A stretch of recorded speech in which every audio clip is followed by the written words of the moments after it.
Hello student, আজিৰ এই ভিডিঅ'টোত ক্লাছ 9 ৰ ষ্টুডেণ্টসকলৰ বাবে আপকামিং এনুৱেল এক্সাম 2026 ৰ প্ৰতি লক্ষ্য ৰাখি ইংলিছ ছাবজেক্টৰ সম্পূৰ্ণ সিলেবাছখন আগবঢ়াবলৈ লৈছোঁ। ইতিমধ্যে মই ক্লাছ 10 ৰ প্ৰি ফাইনেল এক্সামত ব্যস্ত হৈ থকাৰ বাবে ক্লাছ 9 ৰ কোনো ধৰণৰ ভিডিঅ' বনাব পৰা নাছিলোঁ, তাৰ বাবে দুখিত। আৰু যিয়ে নহওক তোমালোকে দেখা পাইছা ইংলিছৰ কোডটো হৈছে C1, য'ত থিয়ৰী মাৰ্ক থাকিব 90 মাৰ্কছ আৰু লগতে ইণ্টাৰনেল এছেছমেণ্ট থাকিব 10 মাৰ্কছ। আৰু ইয়াত তোমালোকে উত্তীৰ্ণ হ'বৰ বাবে 90ৰ ভিতৰত 27 পাব লাগিব, যেটো লিখা আছে পাছ মাৰ্ক ইন ৰিটেন এক্সামিনেশ্যন 27। তো তোমালোকৰ সম্পূৰ্ণ সিলেবাছখন আগবঢ়াম, সম্পূৰ্ণ ভিডিঅ'টো চাই যাবা স্কিপ নকৰাকৈ। লগতে গ্ৰামাৰ কি আহিব, এছে কি আহিব, এইখিনি নোট কৰি যাবা। তো আহা তেতিয়াহ'লে আমি সিলেবাছখন ডিছকাছ কৰোঁ। কাৰণ এক্সামত ভাল মাৰ্ক পাবৰ বাবে আমাক সিলেবাছখন জৰুৰী হয়, আৰু তাৰ ওপৰতে ডিপেণ্ড কৰি আমি পৰীক্ষাৰ বাবে ভালদৰে প্ৰিপেৰেশ্যন চলাব লাগিব। আৰু এই এনুৱেল এক্সামটো যথেষ্ট ইম্পৰ্টেণ্ট হয়, কাৰণ ইয়াত যদি তোমালোকে এটা ভাল মাৰ্ক কেৰি কৰিব নোৱাৰা তেতিয়াহ'লে ক্লাছ 10লৈ উত্তীৰ্ণ হ'ব নোৱাৰিবা, আৰু লগতে তোমালোকে এটা বছৰ মেছাতে লষ্ট হ'ব। তো তেনেকুৱা হ'ব নালাগে, সকলোৱে ভালকৈ চাই যোৱা। ফাৰ্ষ্টত আহোঁ তোমালোকৰ যিখন মেইন টেক্সট বুক বিহাইভ। তো বিহাইভৰ যিটো প'ৰ ছেকশ্যন, অৰ্থাৎ গদ্যাংশৰ পৰা টোটেল মাৰ্ক থাকিব 26 মাৰ্ক, আৰু এই 26 মাৰ্কৰ ভিতৰত অন্তৰ্ভুক্ত হ'ব টোটেল 5টা চেপ্টাৰ। সেই চেপ্টাৰকেইটা হৈছে দ্য ফান দে হেড, তাৰপিছত আহিলে the sound of music, my childhood, the bond of love, আৰু এটা চেপ্টাৰ হৈছে a visit to Kaziranga and Sivasagar. 5টা ছাবজেক্টৰ পৰা MCQ আৰু শ্বৰ্ট কুৱেশ্যন মিলাই টোটেল 26 মাৰ্কছ আহিব। ডিয়াৰ ষ্টুডেণ্ট, ইয়াৰ ভিতৰতে 3টা chapter the fun they had, আৰু লগতে আছে দ্য বণ্ড অফ লাভ আৰু a visit to Kaziranga and Sivasagar. এই তিনিটা চেপ্টাৰৰ ওপৰত মই 3টা খুব সুন্দৰ MCQৰ ভিডিঅ'ত বনাই থৈছোঁ। তোমালোকে যদি চোৱা নাই চাব পাৰিবা, ডেছক্ৰিপশ্যনত লিংকসমূহ দিয়া আছে। আৰু যোৱা বছৰ ইয়াৰ পৰা প্ৰায়খিনি কমন পৰিছে মই দেখা পাইছোঁ, তো তোমালোকে চাই ল'বা, মিছ নকৰিবা ভিডিঅ'কেইটা। নেক্সট আহোঁ 35 ছেকশ্যনলৈ। তো 35 ছেকশ্যনৰ পৰা আহিব টোটেল 13 মাৰ্কছ MCQ আৰু শ্বৰ্ট কুৱেশ্যন মিলাই। তো ইয়াত 5টা 35 সাঙুৰি লৈছে 13 মাৰ্কছৰ বাবে। সেইকেইটা হৈছে the road not taken, the lake isle of Innisfree, a legend of the Northland, no' men are foreign, a slumber did my spirit seal. Annual এক্সামৰ বাবে তোমালোকে 5টা কবিতা চাব লাগিব। তো ইয়াৰ পৰা টোটেল মাৰ্ক থাকিব 13 মাৰ্কছ।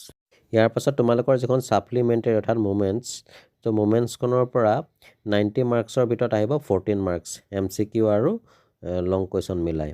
তো ইয়াত মুঠ 4টা চেপ্টাৰ সাঙুৰি লৈছে। সেইকেইটা হৈছে adventure of Toto, the happy prince, weathering the storm in Ersama, আৰু এটা হৈছে a house is not a home. তো মুমেণ্টছখনৰ পৰা তোমালোকে গোটেইকেইটা চেপ্টাৰ চাব নালাগে, মুঠ এই 4টা চেপ্টাৰ চালে হ'ব। আৰু এই 4টা চেপ্টাৰক সাঙুৰি মই এটা খুব সুন্দৰ MCQ আৰু লগতে শ্বৰ্ট কুৱেশ্যনৰ ভিডিঅ' বনাই থৈছোঁ, তোমালোকে চাব পাৰিবা। নিশ্চয় তোমালোকৰ বাবে যথেষ্টখিনি হেল্পফুল হ'ব, আৰু এই ভিডিঅ'টোৰ লিংক মই ডেছক্ৰিপশ্যনত দি দিছোঁ।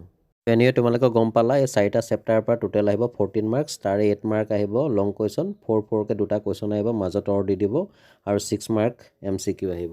নেক্সট আহোঁ ছেকশ্যন D লৈ। তো ছেকশ্যন Dত তোমালোকৰ আৰ্টিকল লিখিবলৈ আহে, যেনে ধৰা ছ'চিয়েল মিডিয়া বা benefit of reading books, 4 marks থাকিব।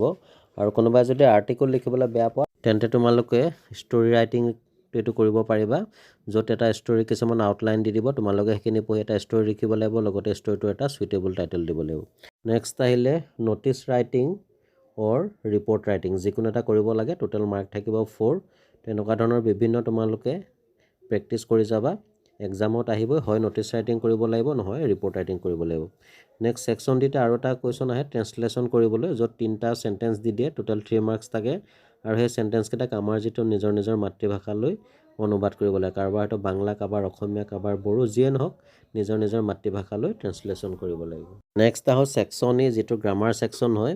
ইয়াত তোমালোকৰ কাৰেক্ট টেন্স কৰিবলৈ আহিব, 2টা চেণ্টেঞ্চ দি দিব, ব্ৰেকেটৰ ভিতৰত এটা ভাৰ্ব দি দিব। সেই ভাৰ্বকেইটাৰ ওপৰত ডিপেণ্ড কৰি আমি তাক শুদ্ধ কাৰেক্ট টেন্স ফৰ্মত লিখিব লাগিব। তাৰপিছত আহিব নেৰেশ্যন আহিব, এইটো 2 মাৰ্ক থাকিব, টেন্সৰ নিচিনাকৈ ইয়াতো 2 মাৰ্ক থাকিব।